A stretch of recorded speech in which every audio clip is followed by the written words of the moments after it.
그리고 남편이 아내를 향하여서 하루에 3번 이상 사랑한다 라는 말을 하지 않으면 아내가 의심한다고 합니다. 오늘 말씀에도 보면 사랑이라는 말이 계속해서 등장합니다. 물론 미움이라는 말도 등장합니다.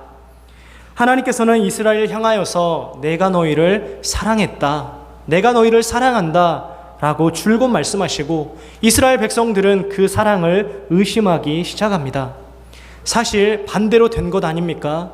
이스라엘 백성들이 하나님을 향하여서 하나님 사랑합니다, 하나님 제가 주님 사랑하는 거 아시잖아요, 이렇게 말씀하시고 이렇게 말하고 하나님이 이스라엘 백성들을 향하여서 너희가 언제 나를 사랑했냐, 너희의 사랑을 좀 보여줘라, 이렇게 대화가 오고 가야 어울릴 것 같은데 어쨌든 오늘 말씀에서는 이스라엘 백성들이 하나님의 사랑에 대하여서 의심하고 하나님 정말 사랑하는 것 맞습니까?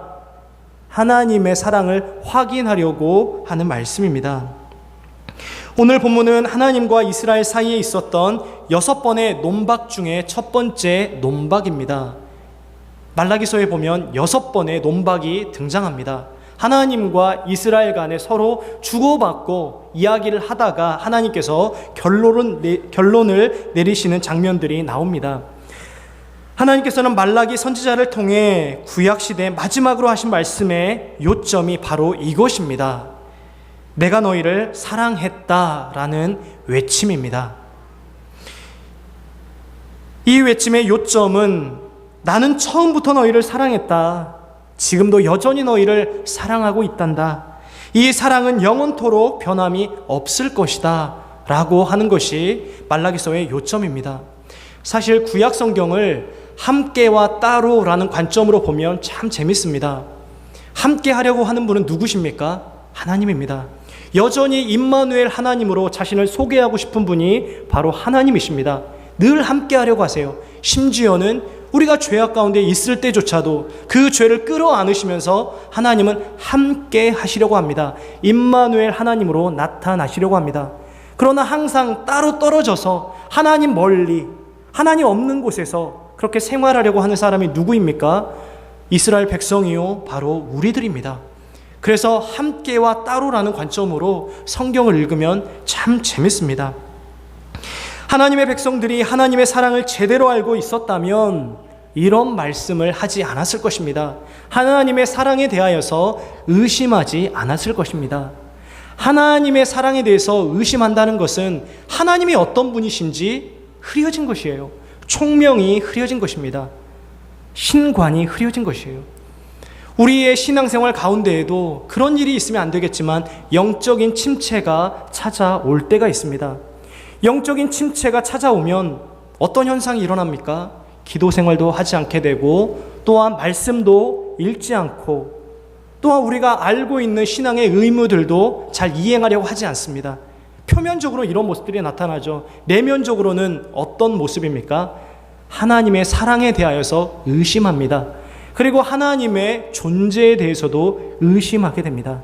영적인 침체에 빠져 있을 때 항상 우리는 이러한 경험들을 하게 되는 것입니다. 이스라엘 백성들도 그랬습니다. 이스라엘 백성들은 약속의 땅으로 다시 돌아왔습니다. 말라기서의 배경은 바벨론 포로 가운데서 다시 기환하고 어느 정도 시간이 흐른 후에 이미 하나님께서 느헤미야나 에스라 이런 사람들을 통하여서 다시금 회복시키시고 다시금 재건하셨던 그 나라 가운데 이들이 거하였고 또한 그 이후에 거하였던 세대입니다. 조금 시간이 지난 이후에요. 그런데 이 사람들이 약속의 땅으로 돌아왔음에도 불구하고 여전히 하나님의 사랑에 대해서 의심하는 것입니다. 이스라엘이 70년의 포로 생활을 하던 중 하나님의 사랑에 대해서 까마득하게 잊어버린 것일까요? 아니면 포로 귀환 후에 세월이 흐르면서 일상에 매몰된 나머지 하나님의 사랑에 대해서 시들해진 것일까요? 귀환 후에 70년 이상이 지났음에도 불구하고 하나님의 영광이 뚜렷하게 나타나지 않은 모습에 실망하여서 그런 것일까요? 그들은 하나님의 사랑이 역사가 있다는 것을 알고 있었던 사람입니다. 오래전부터 자신들의 조상들을 통하여서 이미 들어왔던 사람들입니다. 그 사랑이 과거, 현재, 미래를 관통하는 오래된 역사임을 알고 있었던 뼈대가 있는 사람들이었습니다. 하나님은 처음부터 자기들을 사랑하신 분임을 그들은 알았지만 체험적으로는 알지 못하였습니다. 오늘 본문을 중심으로 하나님의 사랑을 확인해 보도록 하겠습니다. 하나님의 사랑이 현재적으로 어떻게 나타나고 있는지, 그리고 과거에는 어떻게 나타났으며 미래에는 하나님이 어떻게 하나님의 사랑을 보여주시겠다고 확정하고 있는지 살펴보도록 하겠습니다. 첫 번째는 하나님은 지금도 여전히 자기 백성을 사랑하신다라는 명제입니다. 하나님께서 내가 너희를 사랑했다라고 하신 것은 과거에 사랑한 적이 있다라고 말씀하신 것이 아니라 여전히 내가 너희를 사랑하고 있다. 과거에도 너희를 사랑했었지만 과거부터 지금까지 너희를 사랑해 오고 있단다 라고 하는 것을 하나님이 지속적으로 피력하고 있는 것입니다. 단지 향수를 불러일으키기 위하여서 하나님이 이런 말씀을 하시는 것이 아닙니다. 예전에 그 첫사랑을 떠올리게 하기 위하여서 하나님이 꺼낸 이야기가 아닙니다. 왕년의 신앙 이야기하기 위하여서, 왕년에 보여줬던 사랑 이야기하기 위하여서 한 것이 아니라는 것입니다. 지금도 여전히 그때의 정도로 하나님이 이스라엘 백성들을 사랑한다라고 말씀하시는 것입니다. 이스라엘이 약속의 땅으로 돌아올 수 있게 된 것이야말로 하나님의 사랑의 결정적인 증거입니다. 하나님의 백성들이 하나님의 징계를 잘 받았기 때문에 그것에 대한 보상으로, 그래 너희가 내 징계를 잘 받았다, 이제는 내가 그 징계에 대한 보상을 너희에게 보여주겠다, 이런 식의 사랑이 결코 아니었습니다.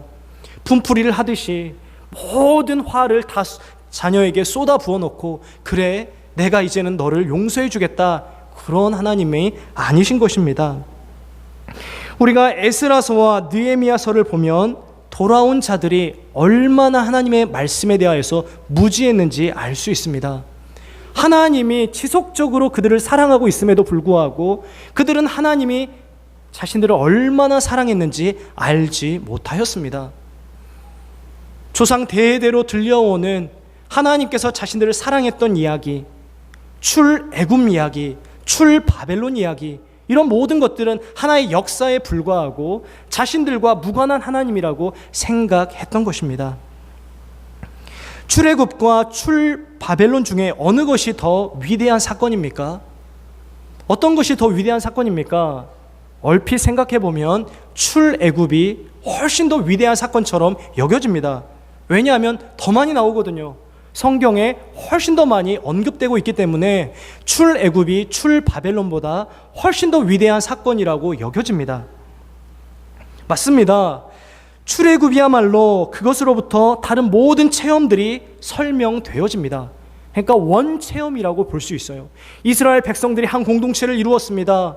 한 공동체를 이루고 그 가운데에서 모세의 인도를 받아 하나님의 말씀이 어떻게 역사하고 있었는지, 또한 자신들이 어떻게 구원함을 받았는지, 가나안 땅으로 들어가기 전에 이스라엘 백성들이 수많은 이방 사람들과 싸우고 또한 재난과 여러 가지 어려움 가운데에서 하나님이 그들을 구출해 주셨는지, 모든 것들이 다 출애굽 과정 가운데 나타났기 때문에 출애굽은 이스라엘 백성들에게 절대로 잊을 수 없는 큰 사건임이 틀림없습니다. 그런데 예레미야 23장 7절에서 8절 말씀을 보면 이런 말씀이 등장합니다. 우리 함께 예레미야 23장 7절에서 8절 말씀 함께 읽어보겠습니다. 시작. 그러므로 여호와의 말씀이니라. 보라, 날이 이르리니 그들이 다시는 이스라엘 자손을 애굽 땅에서 인도하여 내신 여호와의 사심으로 맹세하지 아니하고 이스라엘 집 자손을 북쪽 땅 그 모든 쫓겨났던 나라에서 인도하여 내신 여호와의 사심으로 맹세할 것이며 그들이 자기 땅에 살리라 하시니라. 아멘. 무슨 말입니까? 이제는 출애굽을 들먹일 것이 아니라 출바벨론을 들먹여라. 그것이 너희에게 큰 역사로 나타났기 때문에 이제는 그 가운데에서 너희를 구해주신 그 하나님을 생각해라 라고 이야기하는 것입니다. 하나님께서는 페르시아의 고레스 왕을 사용하셔서 하나님의 백성들을 약속의 땅으로 돌아오게 하셨습니다. 우리가 다 알고 있는 내용입니다. 하나님께서는 고레스의 마음을 감동시키셔서 유대인들이 약속의 땅으로 돌아갈 수 있도록, 또한 돌아가서 성전을 건축할 수 있도록 그렇게 인도하셨던 것입니다. 물론 이것은 페르시아라는 대제국을 유지하기 위한 그의 대외 정책의 일환에서 나온 것입니다. 그렇지만 하나님께서 고레스라고 하는 그 왕 배후에서 역사를 주장하신 것입니다. 우리의 모든 역사가 그렇습니다. 하나님께서 그 배후에서 그가 누구가 됐든 그 사람을 조정하시고 하나님이 원하시는 역사로 이끌어 가시는 것입니다. 우리 모두는 이러한 고백들을 하지 않습니까? 하나님의 주권적인 섭리를 인정하지 않습니까? 그 가운데서 우리가 살아가고 있기 때문에 이 고레스라는 사람도 자신이 대외 정책으로 그렇게 자국민들을 보호할 뿐만 아니라 타국민들을 돌려보내고 그 가운데에서 이러한 정책들을 펼쳐가지만 배후에서 하나님이 조정하시고 역사를 주장하시는 것입니다. 고레스는 자기도 모르는 사이에 하나님의 도구로 사용받았습니다. 이사야서 45장 1절을 보면 이 고레스 왕에 대하여서 심지어는 메시아에게나 붙여질 법한 기름 부음 받은 자라는 이러한 표현이 나타납니다. 우리 함께 이사야서 45장 1절 말씀 함께 읽어보겠습니다. 시작. 여호와께서 그의 기름 부음을 받은 고레스에게 이같이 말씀하시되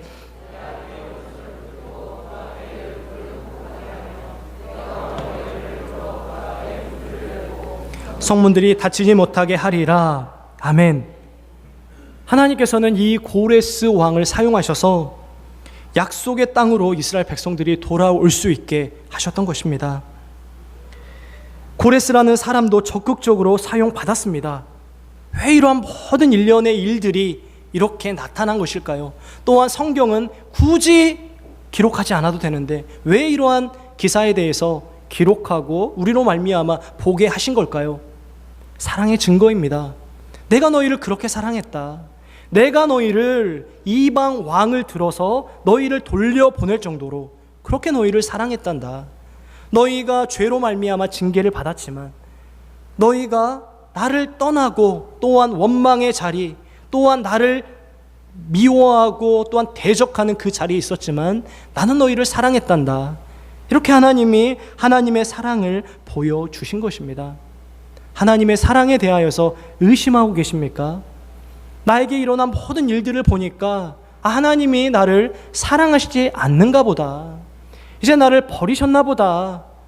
이제 나는 더 이상 소망이 없나 보다. 이렇게 생각하십니까? 기억하십시오. 우리가 알지 못하는 그 사이에 하나님은 일하고 계십니다. 우리가 하나님과의 그 소원해진 관계 가운데 있을지라도 하나님은 우리를 위하여서 기도하는 사람을 세우셔서 하나님이 우리를 주장하시고 또 하나님의 사랑을 경험할 수 있도록 하시는 것입니다. 하나님의 사랑에 대하여서 의심한다면 우리의 신앙의 기반 자체가 무너지는 것입니다. 혹시라도 하나님의 사랑에 대해서 의심하는 성도님들이 있다면 돌이키십시오. 그리고 그 하나님의 사랑을 꽉 붙잡으십시오. 그것이 우리가 살 길이고 그 가운데서 회복되는 것입니다. 하나님은 이스라엘을 향하여서 행동으로 그 사랑을 보여주셨습니다. 여러 번 내가 너희를 사랑한다, 내가 너희를 사랑했다 말씀하셨는데 이스라엘이 의문을 제기하지 않았습니까? 아마 삐죽거리면서, 입을 삐죽거리면서 의문을 제기하였을 것입니다. 자, 그런데 생각해 보겠습니다. 자, 그렇다면 이스라엘 백성들이 입을 삐죽거리면서 하나님을 원망하고 하나님의 사랑에 대해서 의심하는 것이 잘못된 것일까요? 그냥 잘못됐다라고만 우리가 치부해야 되는 것일까요? 그들은 이방 땅에서 일구어 놓은 모든 기업을 포기하고 약속의 땅으로 돌아왔습니다. 신앙의 행동을 보인 것이죠. 신앙이 전혀 없는 그런 모습이 아니었습니다. 그들은 이스라엘의 영광스러운 갱신을 기대하며 이방 땅에서 살던 모든 삶, 또한 풍요, 모든 관계, 이러한 것들을 정리하고 여기로 돌아왔습니다. 하지만 여전히 정착한 땅은 페르시아의 지배하에 있었고 해충과 역병 이런 것 때문에 시달리고 있었습니다. 말라기서 3장에 가보면 나타납니다. 그러니까 잘 되지 않는 것이에요. 하나님께 돌이켰는데 인생이 풀리지 않은 것입니다. 직접적으로 우리에게 피해가 오는데 하나님은 침묵하시는 것처럼 느껴졌던 것입니다. 여러분 같으면 어떻게 생각하시겠습니까? 나의 환경과 상황이 그랬으니까.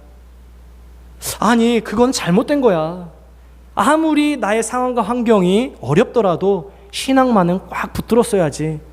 여러분은 어느 쪽에서 생각하는 편이십니까?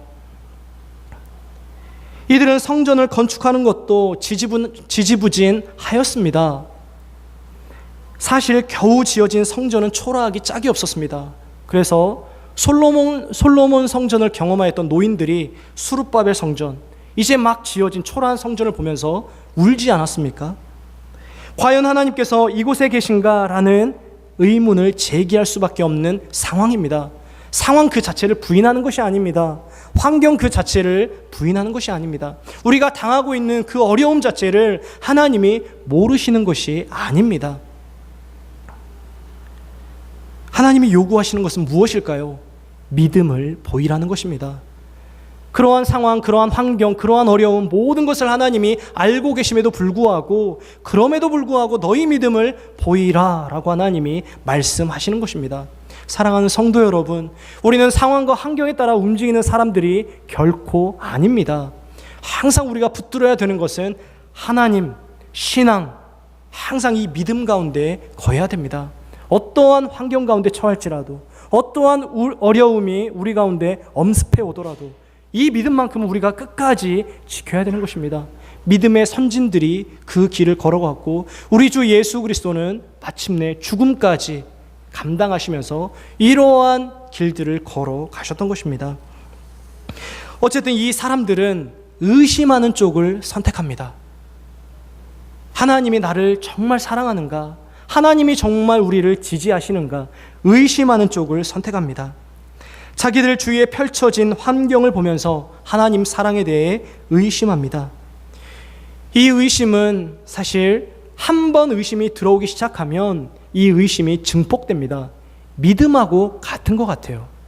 우리의 믿음이 한 번 믿음이 싹 트면 우리가 창조의 사건을 보진 않았지만 이 믿음으로 말미암아 역추적하면서 창조의 기사까지 믿어집니다. 그렇지 않습니까? 의심도 마찬가지입니다. 한 가지에 대해서 의심하면 모든 것이 다 의심으로 다가옵니다. 그렇게 간 것입니다. 그러면서 하나님께 헛웃음을 치며 하나님, 우리를 사랑하신다면 그 사랑을 한번 보여주세요. 이렇게 말하고 있는 것입니다. 어떤 태도였을까요? 하나님, 제발 하나님의 사랑을 보여주세요. 간절히 말하고 있는 것이 아닙니다. 하나님, 정말 우리를 사랑하십니까? 한번 보여보십시오. 이런 태도였던 것입니다. 그렇다면 사랑의 증거를 요구하는 것, 이것이 옳은 것일까요? 잘못된 것입니다. 그럼에도 불구하고 하나님은 그 요구를 들어주십니다.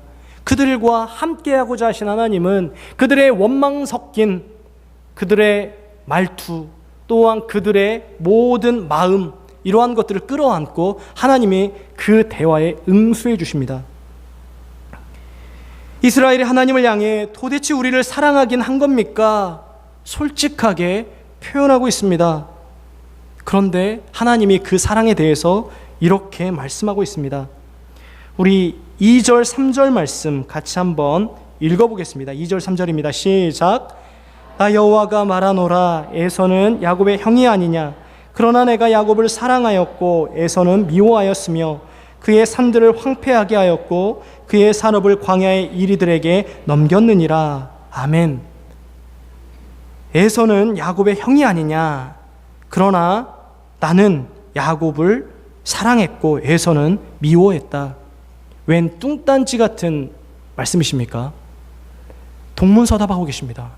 하나님 사랑을 보여주십시오. 갑자기 하나님이 이 말씀하고 계시는 것이에요. 나는 야곱을 사랑했다. 에서는 미워했다. 갑자기 왜 야곱과 에서를 이야기하고 있을까요? 동문서답하고 계십니까? 계시는 것일까요? 아닙니다. 하나님께서는 처음부터 이스라엘을 사랑했다라는 것을 이 이야기를 통하여서 보여주시는 것입니다. 에서와 야곱은 쌍둥이였지만 누가 형이었습니까? 에서가 형이었습니다. 하나님께서는 에서와 야곱이 태어나기 전에 큰 자가 작은 자를 섬겨야 될 것이다, 이렇게 말씀하셨었어요.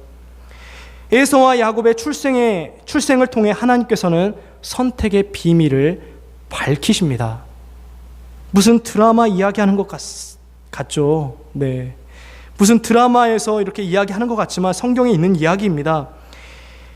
야곱과 에서 이야기를 우리가 생각하기 이전에 그 아버지 이삭을 한번 생각해 보도록 하겠습니다. 야곱과 에서, 이 쌍둥이 간에 첫째와 둘째가 바뀌어버립니다. 그런데 이 사건이 그 전에도 있었어요. 이삭과 이스마엘 사이에도 이러한 사건이 있었습니다. 사실 베다는 형이었지만 이스마엘이 첫째 형입니다. 먼저 태어났습니다. 아버지가 같잖아요. 자신은 둘째였습니다. 원래 상속은 누가 받아야 됩니까? 첫째가 받아야 됩니다. 그런데 자신이 받지 않았습니까? 형인 이스마엘을 선택하지 않고 자신을 선택하셨습니다. 이런 경험이 있었음에도 불구하고 죽음을 앞둔 시점에서 이삭이 누구를 축복합니까? 누구를 축복하려고 합니까? 에서를 축복하려고 합니다. 하나님의 선택을 인정하려고 하지 않았습니다.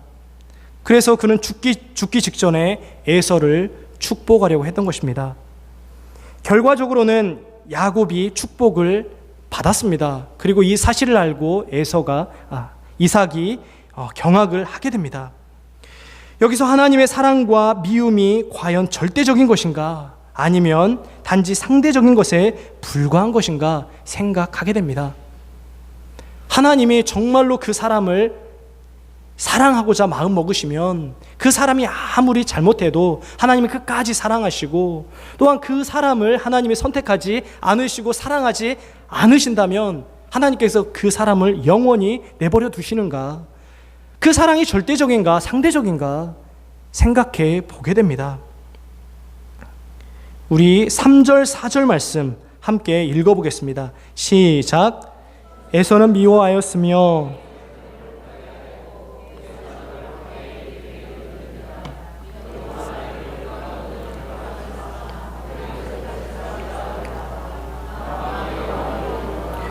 그들은 싸울지라도 나는 헐리라. 사람들이 그들을 일컬어 악한 지역이라 할 것이요 여호와의 영원한 진노를 받은 백성이라 할 것이며. 아멘.